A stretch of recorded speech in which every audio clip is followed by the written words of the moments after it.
सोनं खरेदी करण्याकडे ग्राहकांनी आता पाठ फिरवल्याचं दिसतंय आणि त्याचा जळगाव सुवर्णनगरीवर मोठा परिणाम झालेला आहे.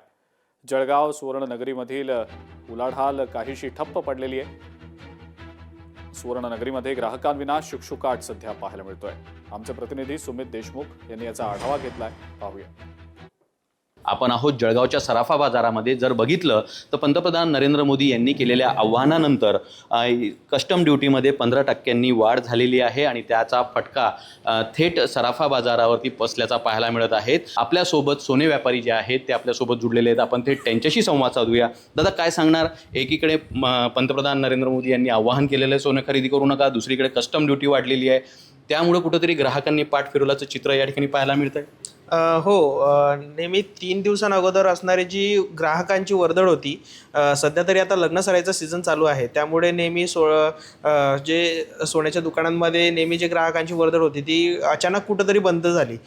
कारण पंतप्रधान नरेंद्र मोदी यांनी केलेले जे आव्हान आहे, जनतेने त्याला प्रतिसाद दिलेला आहे आणि त्यामुळे सगळे जे स्वर्ण पेढ्या आहेत त्यामध्ये शुकशुकाट हा दिसत आहे.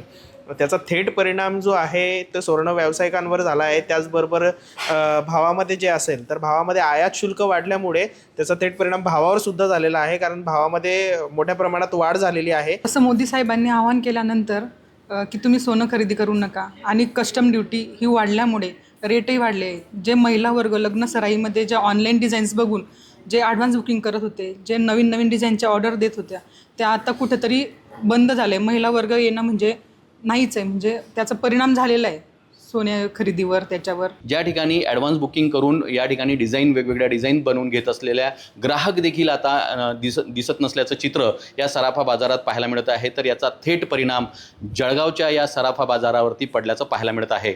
सुमित देशमुख, लोकशाही मराठी, जळगाव.